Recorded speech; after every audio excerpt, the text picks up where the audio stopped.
I refuse to pick one, because if I have to pick one favorite to talk about, I'm going to think about it all through my life. Like, why did you pick that one and not all the others? And I'm going to feel really, really bad. So I refuse to do that.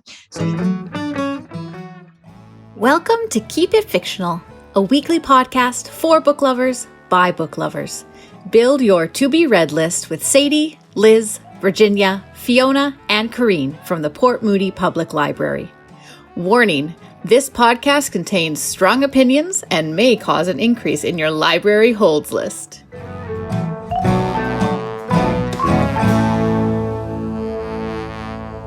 Hello, everyone. Welcome to another episode of Keep It Fictional.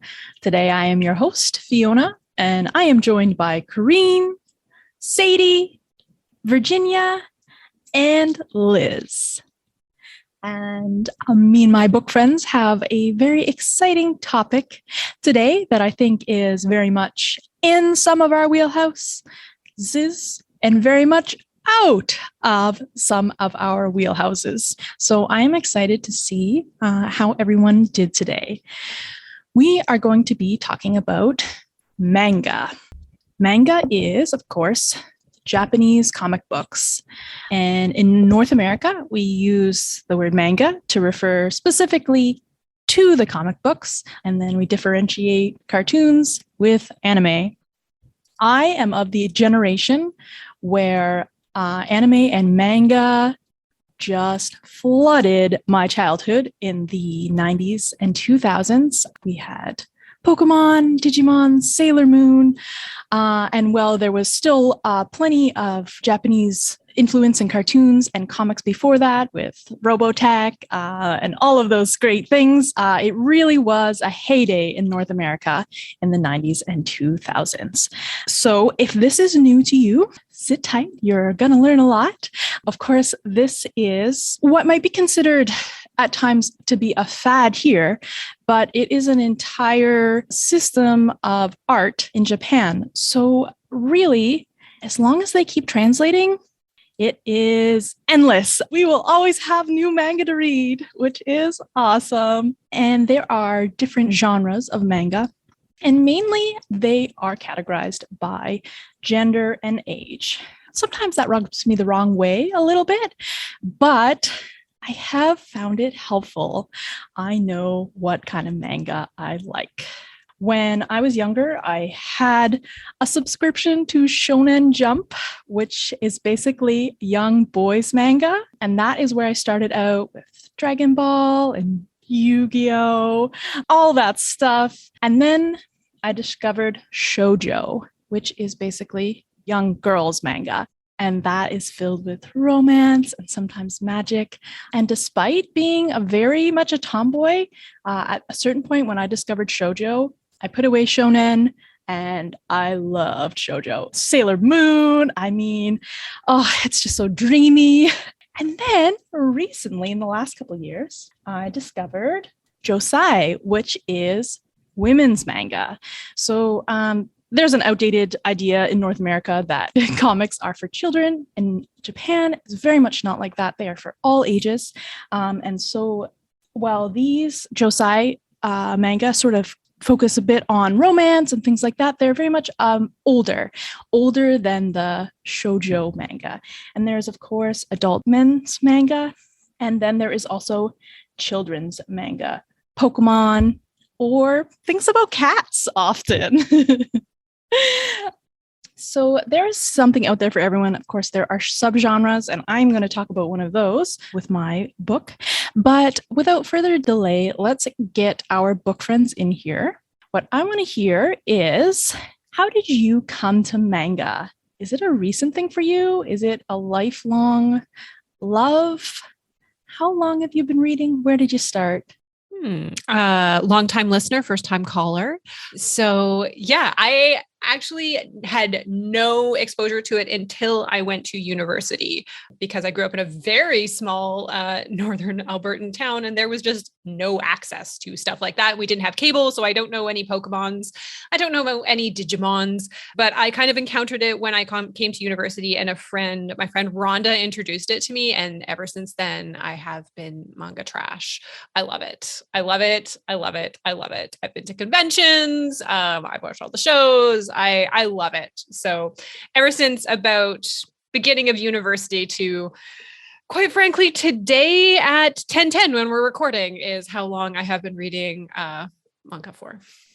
The exact opposite, a much different journey with manga. I loved Sailor Moon. I loved anime Sailor Moon. I was obsessed with as a child. My journey with reading manga started when Virginia put the topic in for this week that said manga series. So I reached out to my wonderful book friends to ask them for suggestions. So I did receive some suggestions. So I have now currently read 3. I've read 3 individual manga books, but that is it's a very short journey so far. I'm not sure if it will continue, to be 100% honest with you. It might end here, and I think that is okay as well. I've always loved comics, but I think we are slightly different ages, Fiona. So back when I was a child, there weren't a lot of translations for comics coming from Asia, including manga from Japan. Yeah, I do remember this Chinese comic called Lao Fu Zi, and it was like very wordless. So it was kind of like a gateway into comics. Everybody kind of, I guess, in my generation, knew at least on sight who Doraemon is, that blue cat with the flying propeller hat thing. And that's an example of a manga character. But somewhere along the way, I guess, when the library started getting Shoujo Beat and Shonen Jump, like you were saying, that whole surge of translated work coming in, and that kind of, I think, was the revival for me of comics from places other than North America. And of course, growing up in Hong Kong, that's the only thing I know. There's no other things. So they're mostly anime, don't have a lot of the books yet. They're all translated, but I never got my hands on them. But cartoons for me is Japanese anime. Basically, that is what it is that we watch every day after school. So, growing up with those and lots of feelings, but I would never grow out of Shonen Jump, not growing out of it ever. So thank you for sharing. It's exciting to hear when people come to any kind of comics for me, just, to reiterate that point that you can come to them at any age. All right, Kareen, I cannot wait to hear what you have picked for your choice. This was again, another nightmarish struggle of trying to choose one series or one book out of, as you rightfully said, there is so much out there for a variety of audiences on a variety of topics. So I kind of wobbled, like, did I want to talk about a meticulously researched and beautifully illustrated historical romance like Emma? Did I want to go back to like my roots and talk about Fruits Basket, the original OG love of my life? Did I want to talk about a new fantasy series that I think is one of the most gorgeously illustrated of all time, Witch Hat Atelier? Or did I want to talk about something recent and fun like Princess Jellyfish? Oh, I struggled on all of my choices, but eventually I landed on a series that I think is kind of groundbreaking. And I think that even if you aren't into manga, that you might really appreciate what it's doing and the story that it's trying to tell. And so this is a new series by Keito Gaku, which is Boys Run the Riot. And this is pretty revolutionary in that it is the story of a trans teen being told by a trans author. And it is a fantastically told story that just kind of drags you in from the first pages. You are absolutely there with your main character. So Ryo is in his second year of high school, and every day is a struggle for him. Every day he has to wear clothes that don't really represent who he is on the inside. Every day he is misgendered at school. Every day his mom is asking him, why can't he be more girly or more feminine? And every day the kids in his school constantly are asking him questions that he doesn't really want to answer them. So the only kind of reprieve or passion that he can find outside of school is in fashion. He loves street fashion, loves going to all like the little secondhand shop, all the pop-up shops, trying to find the best and newest thing. He finds that through fashion, he can really express who he is on the inside. And while he is poking into one of these little pop-up shops in a back alley, he sees someone from school, and they happen to be reaching for the same shirt at the same time. And Ryo is not thrilled to see Jin. Jin Seido is a new kid in school. He kind of has what we could call a bully's physique. He's bigger, a little bit more rugged. Everyone at school is a little afraid of him because he seems a little bit rough around the edges, a little loud, a little brusque. And Ryo pretty much looks at him and thinks, cool, another new bully at school. Can't wait. But as soon as their hands kind of reach for the same t-shirt, Jin looks at Ryo and says, oh, you're into street fashion too? Fantastic. Well, we should be friends and we should start our own fashion brand. Like you do. And what goes from there, whether Ryo wants to or not, is that Jin is pulling him into making his own fashion brand.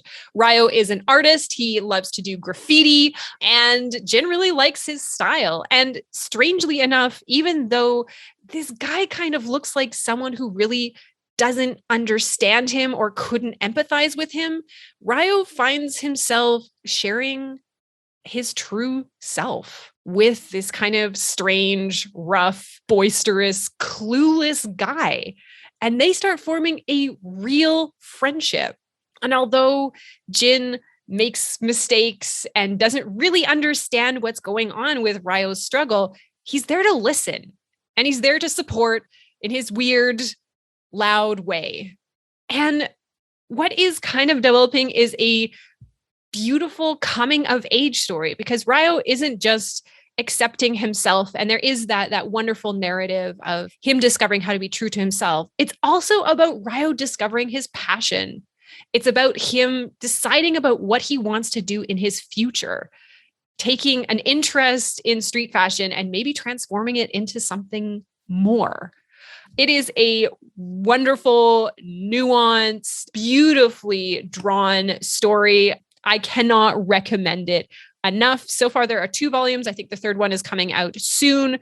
And it's a wonderful story. And you will find yourself just cheering for Ryo and Jin as they make all the wrong fashion choices and all the right friendship choices. Ah, that sounds so good. I want to read it right now. Thank you so much for sharing that, Kareen. And just made me think of Wandering Sun. If you're looking for another great book about trans kids in Japan. Okay, let's move on to see. I can't wait to see what Sadie picked, because I know this was tough for you, and we appreciate you always expanding into new things. So let us know how it went. So as I said, I reached out to my book friends, desperately asking for some recommendations because I had no idea even where to start with this topic. And not surprisingly, probably, maybe a little surprisingly, because I think based on Fiona's description, this is possibly touted as adult men's manga. But not surprisingly, I picked the one that has a cat in it. Manga I'm going to be talking about is A Man and His Cat by Umi Sakurai. And this is just an absolutely touching, sweet, heartwarming story. It starts off in a pet store with this kind of older, not the cutest cat ever, surrounded by all of these adorable kittens. And one by one, people come into the store and pick these kittens to buy and to adopt. And this this cat is left there all by themselves, all alone, not thinking that anyone is ever going to buy him. He has no name at this point, and he's just kind of this round, big, I think adorable pet, but just not as cute as some of the other kittens that are in this pet shop. And that is until this older man comes in, kind of this middle-aged man comes in and says, that is the cat I want. That is the one that I want. And the pet store owner's like, are you sure that that's the one you want? Like, if you're buying this for someone else, this might not be what they are wanting. He's like, no, it is for me. And that is the cat that I want. So he takes this cat home, and this story is just the forefront. It is about the relationship between the man and this cat. As you kind of go through the story, you learn that something happened in this man's past, and they don't necessarily say exactly what it is at this point. Something tragic happened. He lost someone or a couple of people very close to him. You kind of get the idea that at one point he had a family, he had a wife, he had a child, and they are no longer there. And it just kind of, the story continues and tells of this bond that forms between the man and his cat. And it kind of was a little bit reminiscent of the Traveling Cat Chronicles. I think just in the way that you get the perspective from the cat as well. And so you kind of see what the cat is going through, as well as what this man is experiencing. He has to try to explain at one point to a friend of his why this cat is so great, why he has this connection to the cat. And the friend just doesn't get it. He's like, well, I don't understand. Like, I think he has a dog, and I don't get why this cat is so great. And so it's just kind of this beautiful, sweet story. At one point, they open up this room where at first the cat is not allowed. And then later on, it's where you learn that that's where this man's piano is. And he starts to play this music, and the cat kind of starts to try and join in the best way that cats know how to, which is usually the most disruptive and sometimes most destructive way to join in to the music and to the conversation. But yeah, it was just this really sweet story. I probably cried at the end, which doesn't take a lot right now, but I probably did. So if you're just like looking for this a truly touching story, just something that you can kind of read through and be like, oh, that was so nice. That was so sweet. I haven't read the rest of the series. I imagine that it will probably get into a bit more about the man's past and sort of that tragedy that led him to this place in his life. But it just starts out really great, and the cat is so sweet. It's just, and if you have a cat, it's just this wonderful kind of thing where you recognize these things that the cat does. Like, oh yeah, no, mine does that too. Mine does that too. So if you're looking for something just really sweet and touching, and that just kind of makes you feel really good about life, if you are a cat person or if you're not, there's humor in it. There's kind of those really touching moments as well. So that was A Man and His Cat by Umi Sakurai. Thank you so much for sharing that, Sadie. I feel like the whole thing is sort of like, it's like, those cat memes where you're like, oh yeah, my cat totally does that. I get that. Plus, like, just a lovely relationship and backstory. You get both in what? All right, let's move on to Liz. What did you pick for today? Actually, I know what you picked. I'm super excited about it. Maybe I'll grab you and talk to you about it after the podcast. That is always welcome. Excellent. So I decided to talk about a series that really captured me, surprisingly. Every time we get in a new manga series, I kind of want to just at least read that first volume and see what it's about. And I didn't expect this one to kind of grab me and compel me to want to read every single volume. And 5 or 6 volumes in, I can tell you that I'm still enjoying it. I am still laughing, like literally laughing out loud at least several times during each volume, which is sort of unheard of. Anyways, probably tell you what it is. This one is called The Weight of the Househusband, and it is done by Kousuke Oono. On the cover here of volume 1, we have a rather sinister looking man with sunglasses, black shirt, black suit jacket, and also an apron with a cartoon Shiba Inu on it. Well, it turns out that this house husband actually is a former Yakuza boss. I guess in North American vernacular, Yakuza is like a gang, like the mafia, that kind of thing. So people you don't want to cross. And his Yakuza boss name happens to be the Immortal Dragon. So he is a very feared man in his small Japanese town. Now, his name is Tatsu, and Tatsu is married to Miku, and she is a salary woman. So a bit of a role reversal. So Tatsu has left the life of the Yakuza. He has decided to become a house husband while Miku goes to work at the office. And of course, hijinks ensue because Tatsu is very much a fish out of water. However, he has a lot of passion for everything that he does. So everything that he takes on, he gives it 110% and he refuses to fail. As a house husband, his daily challenges now include how to get his wife her bento lunch that she forgot at home after she's gone to work. How does he get the best deals on the groceries and the household goods? He's not going to let any shop out there pull one over on him. No, he's going to get the best deals. He also runs into other former Yakuza, including one that has now started a crepe truck. And these two have a beef going way back. And of course, now that they're both not Yakuza, they're not going to let that go. Oh, no. However, instead of pulling knives on each other or beating each other up, he gets into various battles. These could include cook-offs. These could include creating recipes. It could include a rap battle on the street in front of all of the other housewives in the neighborhood to see who reigns supreme.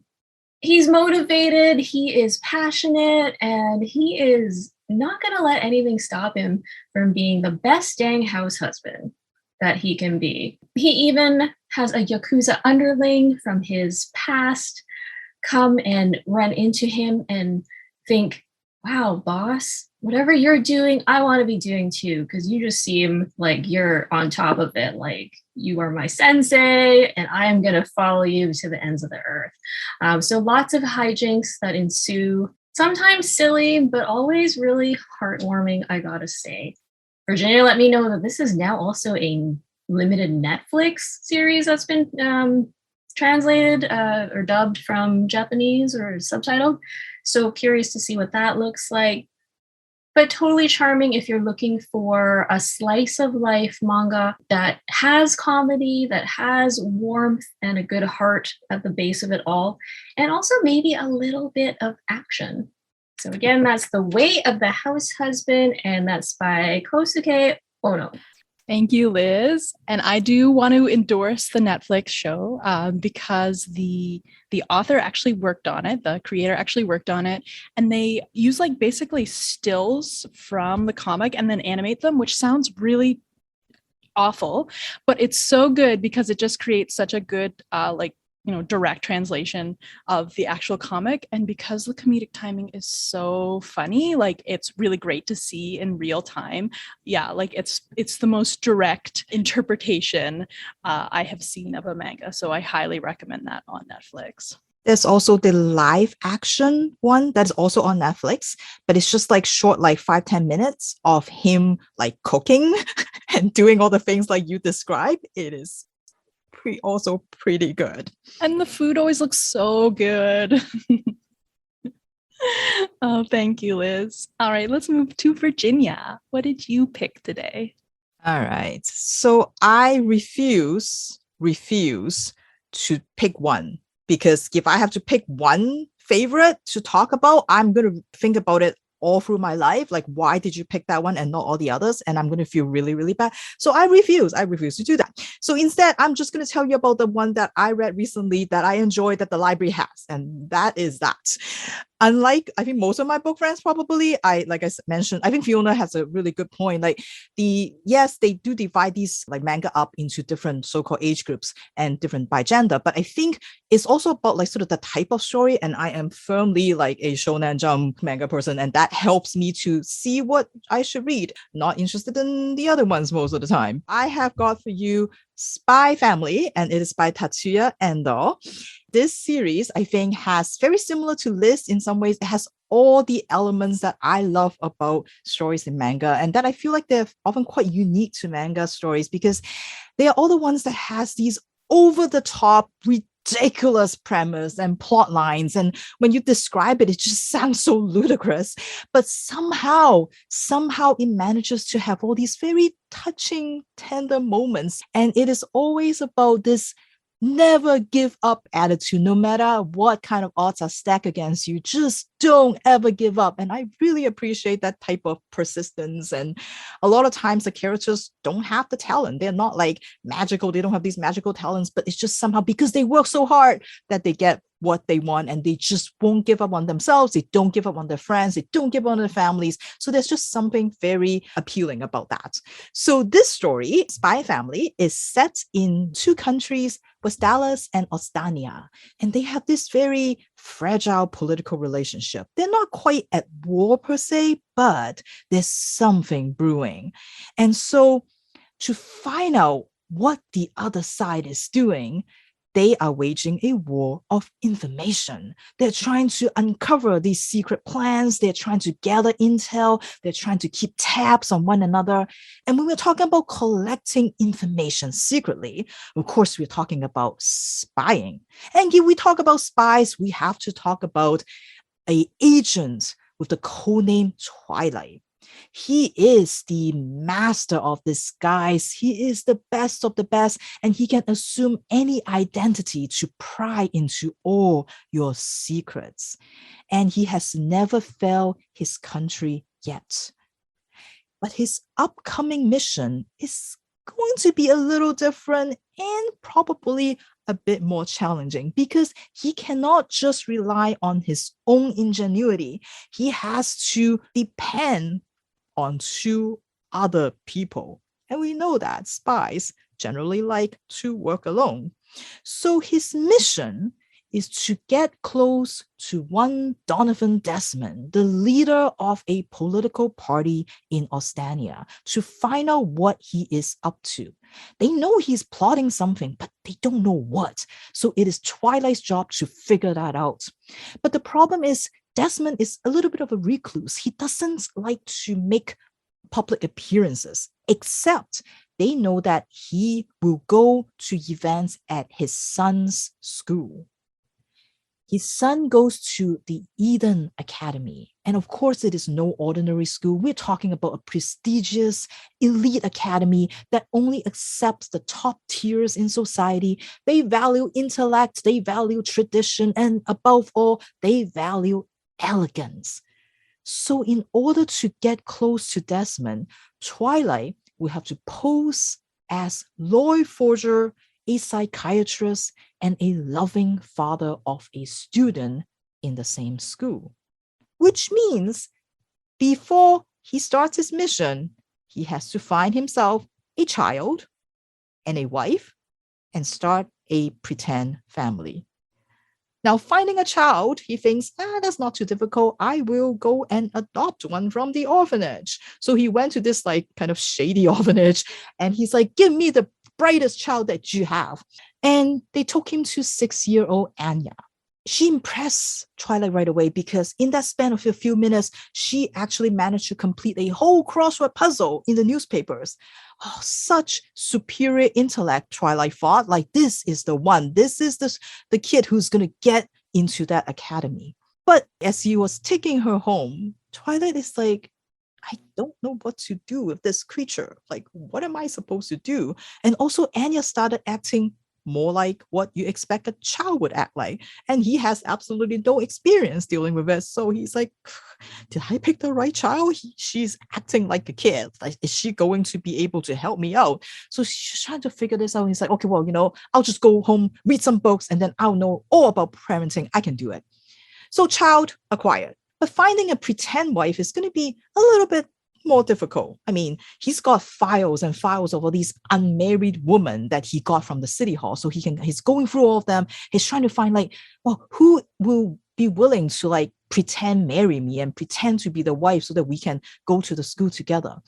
And as he was pondering this problem, you know, he was watching Anya getting measured by a tailor so that she can have some presentable clothes to attend the academy. A woman walks into the store. And until she started talking, Twilight didn't even notice that she was there. And that has never happened because Twilight is a spy. She's constantly aware of all his surroundings. So how can this woman sneak up on him? So he was very, very surprised. And in looking at her, she's like, he recognized her from one of the files. And it's like, oh, you know what? Maybe this is the person. And so they got to talking, and it turns out that the woman also needs a pretend boyfriend.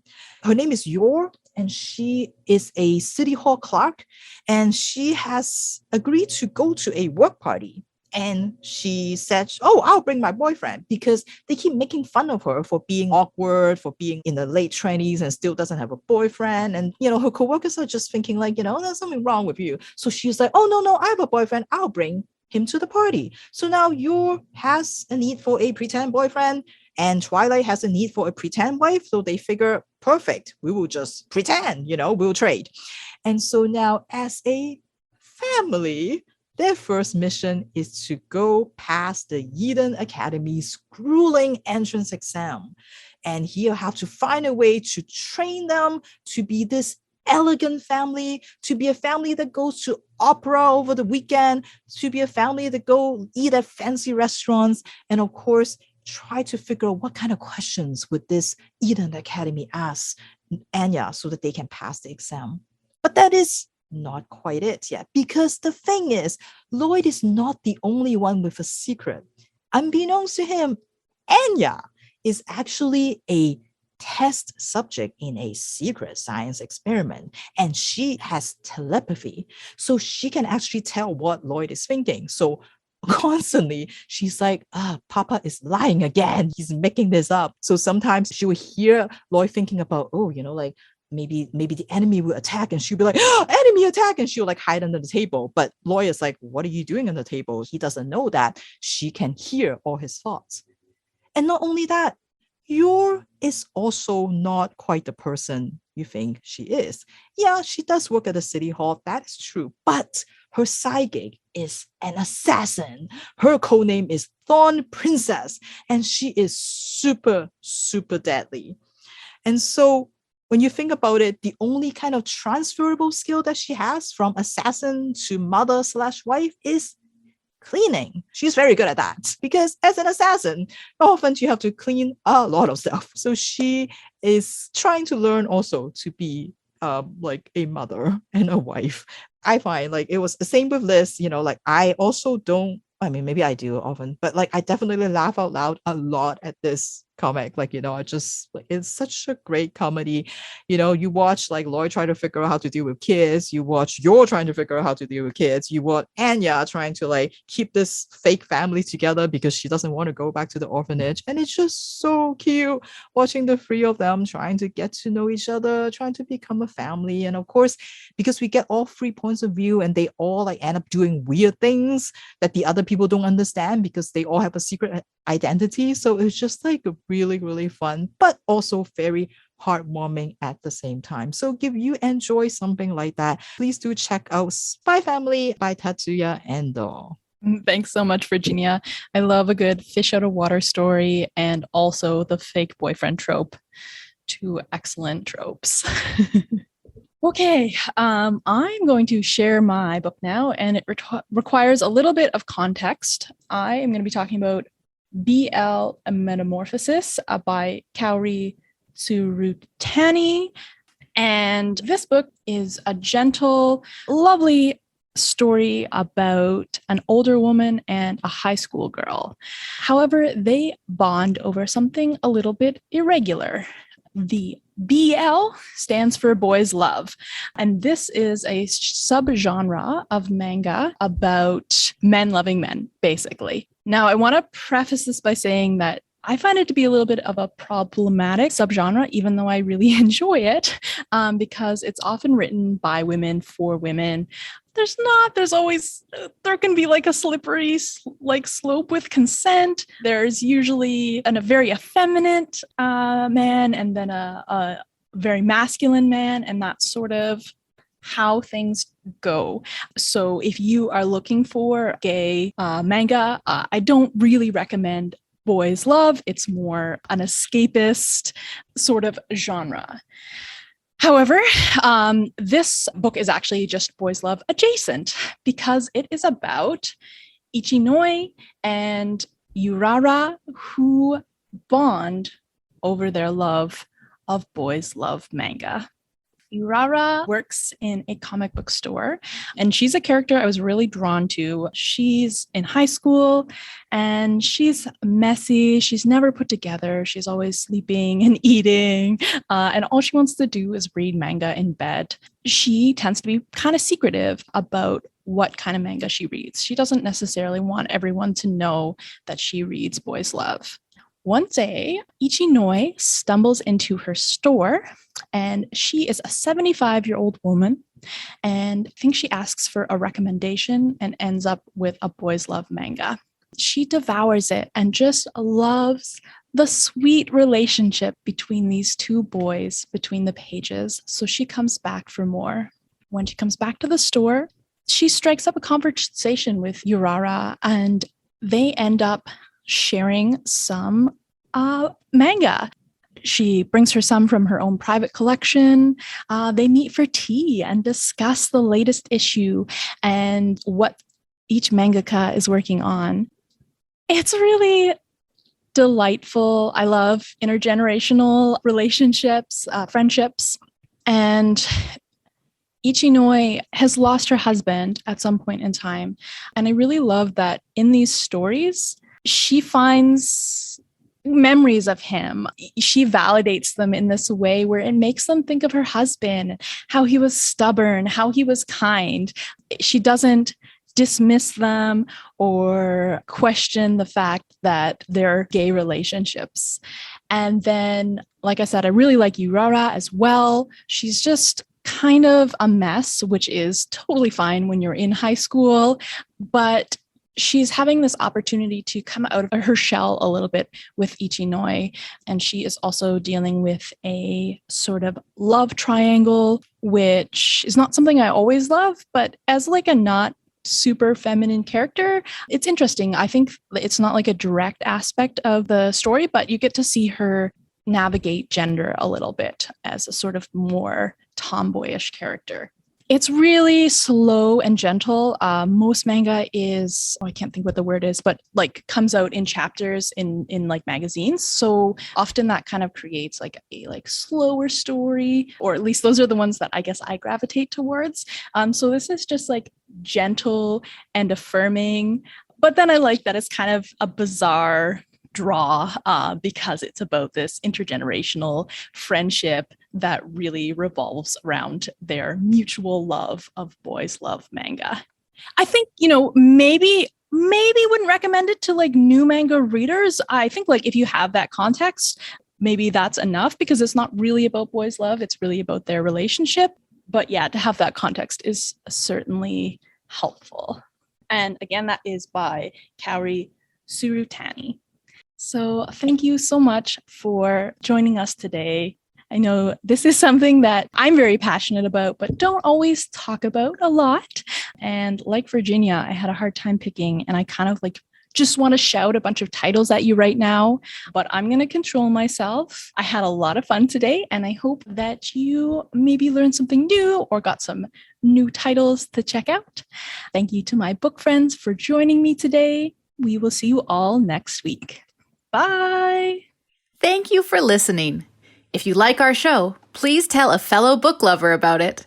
You can find a list of all the books we discussed in our show notes. Join us next week for another fun book chat. Until then, keep it fictional.